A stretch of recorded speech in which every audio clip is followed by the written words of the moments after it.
Welcome friends to Hilarious Name Pending, episode number 11. Clever, right? Bet you were wondering how I was going to do that one. Think I was going to do that shit? Nah mate. Biro. And just as the week before E3 was as dry as your mum's vagina for gaming news, the week afterwards isn't all that moist either. But ever the stringent and dedicated human being that I am, I have managed to pull together a couple of news stories, pepper them with crappy jokes that you definitely won't laugh at, and serve them up to you in this subpar YouTube video. So let's get to it. IO Interactive is saved. Well, it looks like my money wasn't good enough for Square Enix. Hey Square. Tenner? IO Interactive? Hitman? Worth how much, right? As its divorce with Hitman developer IO Interactive seems to be coming to a smooth conclusion. It seems like they have come to an agreement, as IO Interactive announced just last week that it is now an independent studio, going it alone with the Hitman franchise in tow. Yes, the long-standing developer of the series somehow managed to retain custody of the beloved mass murderer, reassuring fans that Hitman Season 2, the episodic follow-on from last year's game, will be going ahead as planned. Speaking of this great news, IO Interactive CEO Hakan Abrak, sorry mate, had this to say. What? This is a watershed moment for IO Interactive. As of today, we have complete control over the direction for our studio and the Hitman IP. We're about to forge our own future and it's incredibly exciting. We are now open to opportunities with future collaborators and partners to help strengthen us as a studio and ensure that we can produce the best games possible for our community. And so IO Interactive appears to be pleased with their newfound freedom, excited at what they can do with the Hitman franchise now it is untethered from Square Enix, and yet tentatively opening its doors to new potential suitors. And already this new positive outlook from IO Interactive is taking effect. They have already removed any DRM restrictions put in place on their PC version of last year's episodic Hitman. They have also released the opening chapter of that game for free on PC, Xbox One and PS4, and they've heavily slashed the price of the full game across all digital storefronts. Better yet is that now IO Interactive is technically an indie, any profits made from this wonderfully savvy move will go directly to them, probably funding whatever Hitman's bloody future will hold. So thankfully it seems that IO Interactive might have just been able to save its own skin. Thank God for that. Thank God. Take-Two Interactive banned GTA mods. In a kind of bittersweet move, Take-Two Interactive have been on a mission to clean up the bloodstained streets of Los Santos, blocking both hackers and modders from exploiting the GTA 5 software. Force Hacks, a subscription-based cheat tool that offers players unfair advantages in GTA Online, has had a right telling off from Take-Two Interactive and has since shut itself down.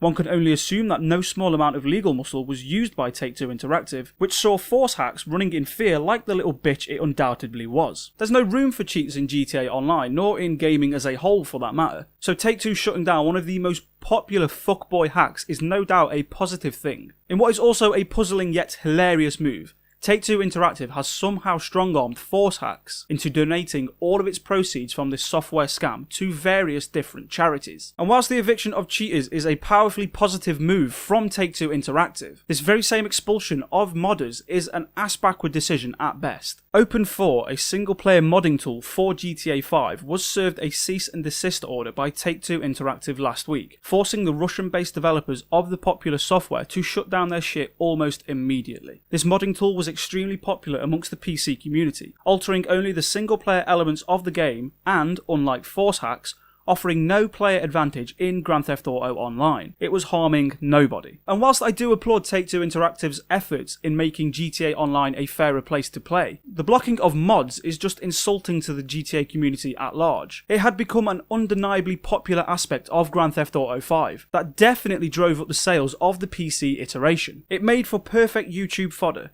extended the longevity of the title and brought a community of people together. Sure, it is a little bit of a legal grey area, but in totally disregarding the modding community and their impact, Take-Two Interactive really have made themselves look like a right bunch of dickheads. And all you have to do to confirm their status as dickheads is look at how Bethesda has handled this very same situation. Fallout 4 and Skyrim were rife with modders in their PC iterations, yet instead of swinging around their big purple lob-on of legality to knock them out of their games, Bethesda embraced that community, embraced them to the point of bringing them over to consoles and providing a legitimate platform for them to exist in. Bethesda seemed to understand the value of their fans' opinion over the value of their investors. Take-Two Interactive did not.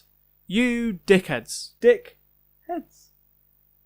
Take-Two Interactive right here. Atari is making a console? Somehow, someway, it appears that Atari, yes, Atari are back in the hardware business. What? After going bankrupt in 2013 and turning to mobile game development, the granddaddy of home consoles is back on the scene with a new piece of equipment to plug into your TV. It's supposedly called the Atari Box and was teased via a very short, very uninformative trailer. All this 21-second clip showed us was a bit of wood panelling, the Atari logo, and a link to what is essentially a dead website. But in an interview with Atari CEO Fred Chesney? Why do you have complicated names? Fred? Easy. This? Chesney? In an interview with Atari CEO Fred Chesney, GamesBeat managed to tease out a few more details. And by a few more details, I mean exactly 2. Number 1, it's actually happening, which was a given. And number 2, it's based in PC technology, which means fuck all. So we know nothing. Absolutely nothing. Dick all. And although Atari is keeping its cards close to its chest, it's pretty safe to assume that this Atari Box, or whatever it's supposed to be called, is going to be a modern rendition of its classic consoles, in the same vein that Nintendo's NES Classic Mini was. I mean, it has to be, right? There is simply no way that Atari can compete with the big boys of today's industry. Can you really imagine a modern-day Atari console going up against PlayStation 4 or Xbox One? Or even Nintendo Switch for that matter? Now, sorry Fred, look, if that is what you're doing, then you better go and start digging a hole in the desert next to E.T.'s grave, because this shit is going to get buried too. And that's it for the news, folks. But that isn't the end of Hilarious Name Pending just yet. I've got a new segment for you. A segment called Take My Breath Away. I have for you a list put together by me, of all the games that I think are worth playing within the next 7 days. And I'll be listing these games for you right now with only one gulp of precious oxygen. Here we go. Get Even, a psychological thriller that you've definitely played before because every horror game is the same bullshit. Elite Dangerous, a 2-year-old PC game that's basically going to be No Man's Sky but done right, and Crash Bandicoot The Insane Trilogy, a bunch of 20-year-old games given a new haircut and sold to you again for what is probably the 4th time by now. That wasn't too bad. I coped with that one. There's not a lot of games this week, so that was easy. It's going to get harder. And there we have it. Episode 11 is in the books. What do you think of the new segment? Are you happy that IO Interactive has survived? Do you think Take-Two Interactive are dickheads? Let me know in the comments down below or over on Twitter @DarylDoes. And if you like this episode of Hilarious Name Pending, please give me a good thumbing, share this with your friends, and hit that ever important subscribe button. And until next time, friends, I'm going to go and try and scrub this off my hand and see if I can get it off. I don't know if this was a good idea yet. I did it with Biro. I was going to do it with Sharpie, but I'm smarter than that. So, we'll see.